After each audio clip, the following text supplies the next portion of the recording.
ఆంధ్రప్రదేశ్లో కొంతమంది ఐఏఎస్లు ఐపీఎస్లు గత ప్రభుత్వంలో వాళ్ళ యొక్క విధుల్ని ఏ విధంగా ఉల్లంఘించారో, ప్రభుత్వానికి ఏ విధంగా దాసోహం చేశారో వాటన్నిటిని దృష్టిలో పెట్టుకొని కొంతమంది ఐఏఎస్లు ఐపీఎస్లు అరెస్టులు అవుతున్న నేపథ్యంలో రాష్ట్రానికి సంబంధించినటువంటి మరికొంతమంది ఈ యొక్క సివిల్స్ అధికారులు వీళ్ళందరూ కూడా హైదరాబాద్లో మకాం వేసి మీటింగ్ పెట్టుకుంటూ అర్థమవుతూ ఉంది.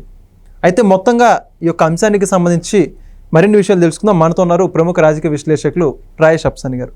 సార్ నమస్కారం అండి. సార్, ఇటీవల చూసుకుంటే మనం ఆంధ్రప్రదేశ్లో ఒక డీజీ క్యాడర్ ఉన్నటువంటి వ్యక్తి పిఎస్ఆర్ ఆంజనేయులు గారు నత్తి కాదంబరి జత్వాని గారి కేసులో అరెస్ట్ అయ్యారు. ప్రస్తుతం రిమాండ్ ఖైదీగా ఉన్నారు. మరో పక్క చూసుకుంటేనే ధనుంజయ రెడ్డి గారు రిటైర్డ్ ఐఏఎస్ ఆఫీసరు మద్యం లిక్కర్ స్కామ్లో కీలక వ్యక్తిగా ఉన్నారు. ఆయన కూడా అరెస్ట్ అయ్యారు. ఇంకొంతమంది చూసుకుంటే విషయాలు గున్ని అని వీళ్ళందరూ కూడా సస్పెండ్ అయి ఉన్నారు.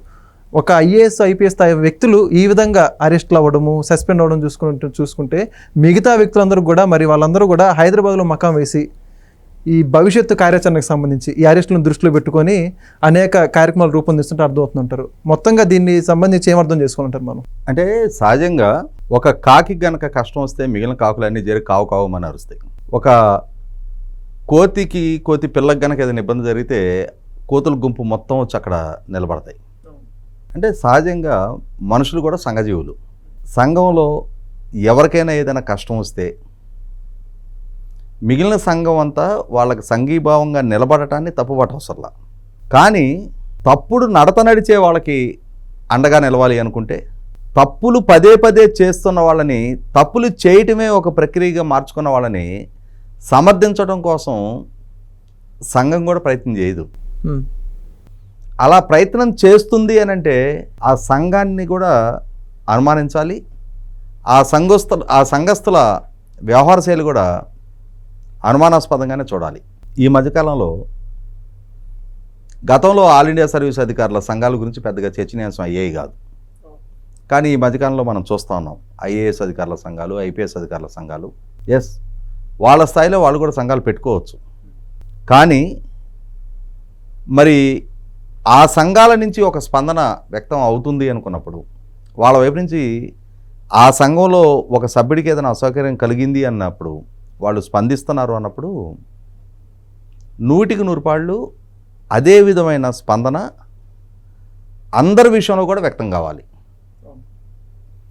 అదే ఐఏఎస్ అధికారుల సంఘంలోనో ఐపీఎస్ అధికారుల సంఘంలోనో కొందరికి అసౌకర్యం కలిగినప్పుడు, కొందరి విషయంలో పాలకులు వివక్ష ప్రదర్శించినప్పుడు, వాళ్ళని బలిపశువులుగా మారుస్తున్నప్పుడు, వాళ్ళు చేయని తప్పులకి వాళ్ళ మీద చర్యలు తీసుకుంటా ఉన్నప్పుడు నోట్లో మట్టిగడ్డ పెట్టుకున్నట్టుగా మౌన ప్రేక్షక పాత్ర పోషించి ఆనాడు ఆ పాలకుడికి వ్యతిరేకంగా గొంతెత్తి మాట్లాడే సాహసం చెయ్యని సంఘాలకి ఆ తర్వాత ఇంకొక ప్రభుత్వం, ఇంకొక అధికారి చేసిన తప్పు మీద చర్యలు తీసుకుంటే అప్పుడు సమావేశాలు పెట్టుకుంటాం, సంఘీభావాన్ని తెలుపుతాం అని అంటే మొత్తం ఆ అధికారుల మోటివే ప్రశ్నార్థకంగా మారుతుంది.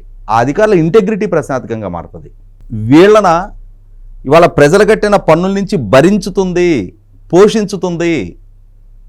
ఇవాళ ఈ సమాజానికి సేవ చేసే అధికారం కల్పించబడ్డ అధికారులు వీళ్ళ అని చెప్పని వాళ్ళ సమాజం వాళ్ళ వ్యక్తిత్వం పట్ల, వాళ్ళ సంస్కారం పట్ల అనుమానాస్పదంగా వేలెత్తి చూపే పరిస్థితులకి వాళ్ళకు వాళ్ళే దారి తీసుకుంటున్నారు.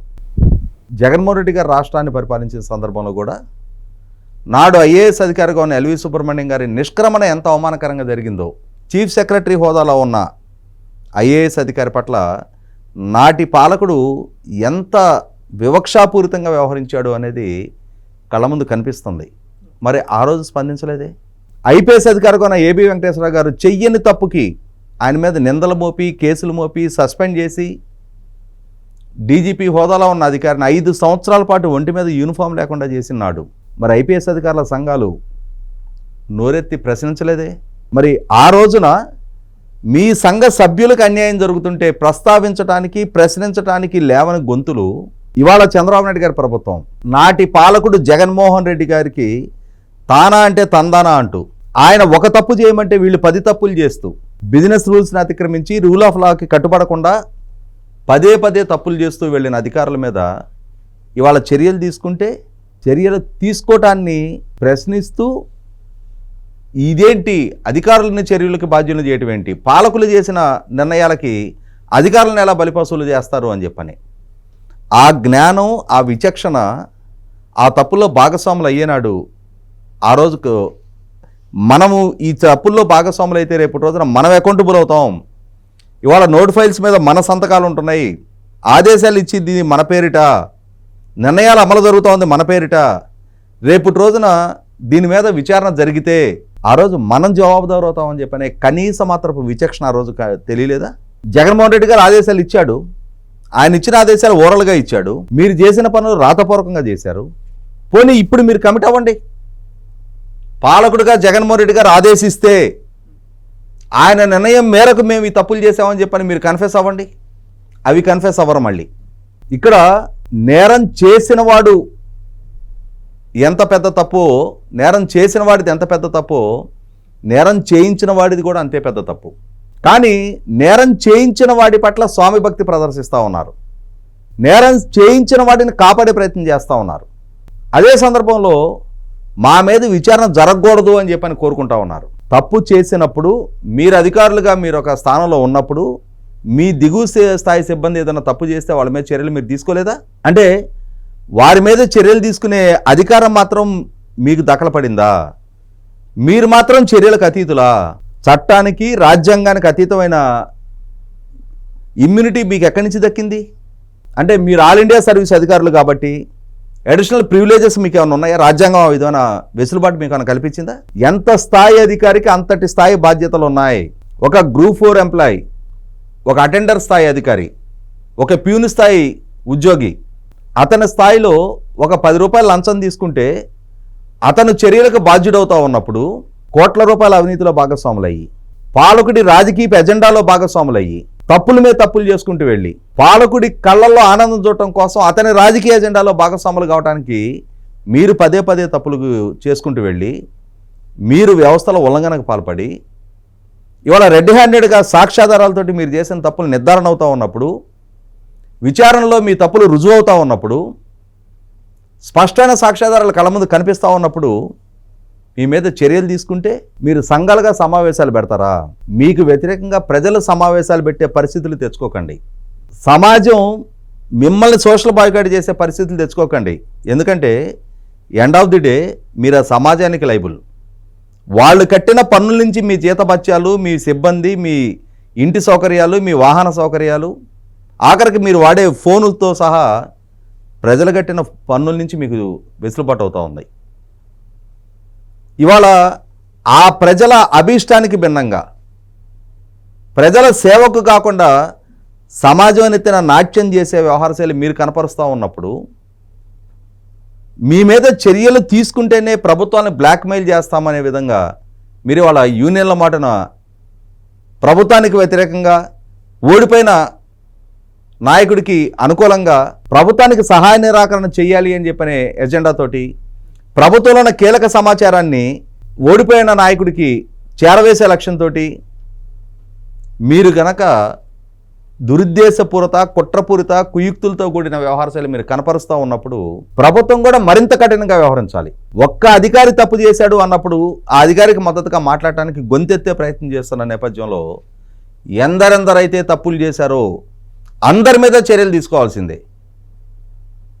ఇవాళ వాళ్ళకేమో అడిషనల్ ప్రివిలేజెస్ లేవు. సమాజంలో ఉన్నత విద్యావంతులుగా ఇవాళ క్రీమ్ ఆఫ్ ది సొసైటీగా సమాజానికి ఎగ్జిక్యూటింగ్ అథారిటీకి నాయకత్వం వహించమని వాళ్ళకి ఆ ఉద్యోగ విధులు కట్టబెడితే ఆ దక్కిన అధికారాన్ని, ఆ విధుల వెసులుబాటుని దుర్వినియోగం చేసి అవినీతిలో భాగస్వాములయ్యి, అరాచకాల్లో భాగస్వాములయ్యి, ఆక్రమణలో భాగస్వాములయ్యి, ఉల్లంఘనలో భాగస్వాములయ్యి ఇవాళ బిజినెస్ రూల్స్ని అతిక్రమించి వాళ్ళు చేసే తప్పుల మీద విచారణ జరుపుతున్న సందర్భంగా ఈ ఫౌల్ క్రై చేస్తున్న ఏ ఒక్క అధికారి విషయంలో కూడా ఉపేక్షించాల్సిన అవసరం లేదు. 100% ఇటువంటి సమావేశాలకి ఆజ్యం పోస్తున్నా, ఈ సమావేశాలు నిర్వహిస్తున్న వాళ్ళని ఐడెంటిఫై చేసి ఎందుకు ప్రభుత్వానికి వ్యతిరేకంగా ఈ విధమైన కుట్రలకి కుతంత్రాలకి తెరలేపే ప్రయత్నం చేస్తున్నారనేది, వాళ్ళ అసలు ఎజెండా ఏంటి అనేది వెలికి తీసి చట్టపరంగా ప్రభుత్వానికి వ్యతిరేకంగా జరిగే ఏ కుట్రనైనా సరే చట్టపరంగానే హ్యాండిల్ చేయాలి.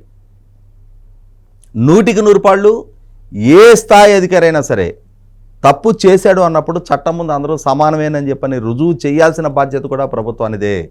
అటువంటి సందర్భంలో చట్టానికన్నా బియాండ్ ది సిస్టమ్ మేము అనుకునే ఏ స్థాయి అధికారైనా సరే, you are not the beyond the system, you are also part and parcel of the system అని చెప్పని తెలియచెప్పాల్సిన బాధ్యత ప్రభుత్వానిది. తెలుసుకొని తీరాల్సిన బాధ్యత సదరు ఉద్యోగులది, సదరు అధికారులది. Okay, thank you sir. Please subscribe to Leo News for more videos.